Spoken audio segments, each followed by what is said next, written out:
UP विधानसभा चुनाव में BJP ने शानदार जीत दर्ज की। यूपी की इस जीत को योगी आदित्यनाथ की बड़ी जीत माना जा रहा है। चुनाव प्रचार के दौरान यूपी में इस बार जो सबसे ज्यादा चर्चा में रहा वो रहा बुलडोजर। बुलडोजर को यूपी के मुख्यमंत्री योगी आदित्यनाथ के नाम से खूब जोड़ा गया। चुनाव प्रचार के दौरान बुलडोजर बाबा, बुलडोजर योगी और न जाने किन किन नारों का उपयोग उत्तर प्रदेश के विधानसभा चुनाव में हुआ। सभा और रैलियों में भी योगी आदित्यनाथ के समर्थक बुलडोजर लेकर पहुंच जाते थे। जीत के बाद भी सोशल मीडिया पर लिखा जाने लगा, बुलडोजर इज बैक। आपको याद होगा कि योगी आदित्यनाथ का एक वीडियो भी वायरल हुआ था, जिसमें वो हेलीकॉप्टर में बैठे हुए थे और बुलडोजर के बारे में बात कर रहे थे। उस वक्त उनकी रैलियों में कई बुलडोजर खड़े दिखाई दे रहे थे। वहाँ देखो बुलडोजर भी खड़े हैं मेरी सभा में। हम राजनीतिक खबरों में नहीं जाएंगे। मुद्दा ये है कि जिस यंत्र ने योगी की सरकार बनाने में प्रत्यक्ष या अप्रत्यक्ष तौर पर मदद की, क्या उसके बारे में हमें कुछ पता भी है? उसे किसने बनाया, उनका इतिहास क्या है, बुलडोजर नाम का यंत्र कब से धरती पर काम कर रहा है? चलिए जानते हैं बुलडोजर के बारे में। बुलडोजर शब्द का इतिहास 19वीं सदी से शुरू होता है। बुलडोजर एक हॉरिजॉन्टल फ्रोजरिंग फ्रेस था जो धातु को आकार देने और उसे मोड़ने के लिए उपयोग किया जाता था। दूसरा शब्द है बुलडोज, यानी इतनी बड़ी मात्रा का डोज जो किसी बैल के लिए प्रभावी हो या उसकी तरह प्रभावी हो। इस शब्द का उपयोग भी किसी दवा या सजा के लिए भी किया जाता था।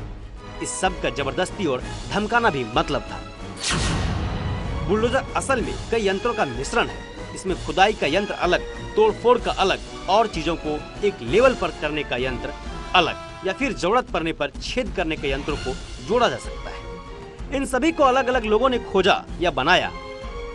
इन्हें या इनमें से एकाध चीजों को जोड़कर 1904 में कैलिफोर्निया के किसान बेंजामिन हॉल्ट ने शुरुआती बुलडोजर बनाया था। इसका व्यावसायिक उत्पादन 1923 में आयोवा किसान जेम्स कमिंग्स और इंजीनियर जे अर्ल मैकिलॉड ने किया। इन लोगों ने ही पहला आधुनिक बुलडोजर बनाया। बुलडोजर की शुरुआती मौजूदगी 1880 से दर्ज होती है। ये शुरुआती बुलडोजर क्रॉलर ट्रैक्टर्स में लगाए जाते थे। इनका उपयोग खेती बाड़ी में होता था। 1910 में इसका उपयोग निर्माण कार्यों के लिए करने का आइडिया आया। फिर अलग अलग कामों के हिसाब से इसके रूप बदलते चले गए। कोई क्रॉलर बन गया तो कोई एक्सकेवेटर, कुछ जेसीबी बन गए तो कुछ ब्लेड बुलडोजर तो कुछ रीपर बुलडोजर। कामों के हिसाब से बुलडोजर का उपयोग किया जाता है। जैसे क्रॉलर बुलडोजर भारी वस्तुओं को खिसकाने के लिए होता है। मिनी बुलडोजर पार्सल कंपनियों में काम आता है। ये छोटे कामों के लिए होता है, अक्सर एयरपोर्ट और प्रिंटिंग प्रेस में दिख जाता है। व्हील बुलडोजर सड़क निर्माण और भारी वस्तुओं को खिसकाने वाला ही होता है। हाइब्रिड बुलडोजर किसी भी मौसम में काम करने वाला इलेक्ट्रॉनिक बुलडोजर होते हैं। ये किसी भी जगह काम कर सकता है, सूखे में, गीले में या बर्फ में भी। शिप होल्ड बुलडोजर का उपयोग आमतौर पर बंदरगाहों पर होता है, लोडिंग और अनलोडिंग के लिए। मल्चर बुलडोजर का उपयोग जंगलों और सड़कों के काम में लिया जाता है। तो ये था बुलडोजर का इतिहास।